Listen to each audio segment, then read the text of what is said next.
Welcome to Larp Academia. Today we're going to talk about getting into shape for LARPing. Now this is more for those people who have taken a vacation and are coming back, whether it's voluntary or involuntary in the current circumstances of 2021. But the summertime is coming. Hopefully we'll be able to get to LARPing and being with each other, or even if you're just doing a winter LARP or a LARP that's off during the winter, well, this is the time to make sure that you are ready for LARPing. Because you don't want this to be you. Alright, I've got to get ready for LARP, but I could eat some pretzels or something else. Just, I don't know. I could. Oh, this is good. I'll just prep for LARP. All good. Now, it may not be pretzels or whatever else along those lines, but you're still in the idea of just sitting, not getting up, not doing anything, maybe eating a little bit too much, getting a little bit of a bit of a belly here, but you want to make sure that you are prepped for LARPing. And there are a few ways to do this and a few reasons why you want to. Now, the first thing you need to do is to clean and check your gear. Why is this? Well, let's say that I have an arrow and I haven't checked it. It goes and it hits someone. Well, guess what's coming through? That's right. This end here is coming through to hit someone, and it can actually hurt another person. So you want to make sure that your gear is checked, especially for any of your LARPs that are contact. Even if they're light hit and everything else, usually the ones that are light hit, that are just like, oh, just tap and that's it, well, they usually have, honestly, worse constructed gear from what I've seen, because it's not meant to take so many blows or anything else. And they either have duct tape or they have some other finishings that is far, far more harmful than cloth. And the cores are bad, really, really bad. So even if you're doing just a light touch LARP, then you need to make sure that your gear is good. You don't want to have a pole be anything bad either, because it's the same thing. You just want to make sure your gear is up to date and not going to harm anyone. In addition to that, you want to make sure your gear is clean. So for example, if I never wash this, I come out with this musty, rank odor. I mean, first off, that's really bad. That's bad BO, that's bad for everyone else. But if you do this year after year, you just don't wash your clothes that you sweat in and that you then just put in the cupboard and take out, it can make you sick, and it can make others sick, as it is just disgusting. It can get moldy and everything else. Just make sure your stuff's taken care of, like your normal clothes. Make sure everything you have is clean and, it is kept up to date so that it's not going to harm anyone. After our clean and check point, you also want to make sure that you are a little bit fit.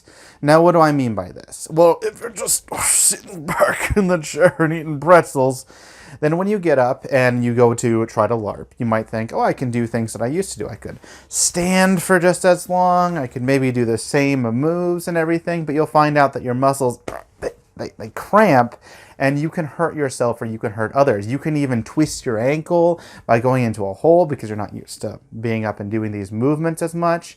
We actually have a video on training drills that you can do that I'll give you in a link down below. So go check that out if you want to do some training drills against like a PEL or something else along those lines. But you need to make sure that you are in touch with your body, even if it's just standing for a while. Standing for a while without being up, again, if you have a sedentary job where you just sit in the chair and everything else, then it can make it so that when you have your time to get up and stand and LARP and everything, you can be sore, you can be in pain, you can actually make just a sudden movement, and after staying up so long, your muscles are tired and you could actually hurt yourself. So make sure that you are up to date with doing some exercise and being fit. This also goes for if you want to perform well in a contact sport. Well, I mean, you're gonna have to be able to move a little bit, even if it's dodging something like a little spell packet. You need to be able to move and dodge. So you should try to be at least a little bit fit before you go LARPing again. Now, the third thing is to remember your character. I know this is kind of weird, even for even for like just fighty whack sports LARPs, you still want to remember kind of who you brought to the field. Just to recheck your personality, see if you yourself have grown in any way, and see if you want to change something, or if you have not made the best impression, kind of reflect upon it, because that makes it so that people's opinions about you will be better, generally better, or at least they'll enjoy your acting. And we don't want to have those people who are just constantly a pain to deal with. We want to try to make sure that we ourselves are better as well. In addition to that, if you have a character that you play for a more role-play orientated LARP, well, you don't want to forget a whole bunch of things in the past, because then you'll be trying to do it in game. It could be embarrassing. It could be bad for you, bad for the game, bad for everyone. So you need to remember your character, reflect upon it, and actually try to be a little bit better if possible, because you came back from a break, and why not improve a little bit after that and take what you've learned to make a better you. The fourth is to make a schedule. Now this is a little bit odd. You might be thinking, what do you mean a schedule? Well, you're coming back from LARPing. I mean, you're coming back from not LARPing, but you want to LARP. And when you want to LARP, you need to make sure that things don't interrupt it, that you actually have a plan. For example, if someone says, oh, I want to go to this event, and you have it mapped out that you're going to that event, you've taken time off, you already scheduled 3 months in advance that you're going to, well, maybe you should do that now instead of asking last minute, can I go, and then scrambling to get that ready or scrambling to get funds. It makes it worse for you. And also, you need to schedule the day that you're going to do your LARP. If it's monthly or weekly, you need to make sure that you have that time off instead of, oh, it's happening? Oh, well, too bad. Because I've seen this happen. I've seen this happen where people say, oh, LARP's coming up again. Oh, wait, is that day? Well, can't do it. And it's the same day that it's been for forever. So you may need to make sure that your schedule is in order so that you can not only attend LARP at your home place weekly or monthly, but that you can attend events, that you can have funds for it, and so that LARPing is actually going to be a complete enjoyment to you rather than a stressful, oh, I need to get this ready and get going. And that's something that many people really should work on a little bit. Number 5 is talking to your community. Now, this is your LARP community in general.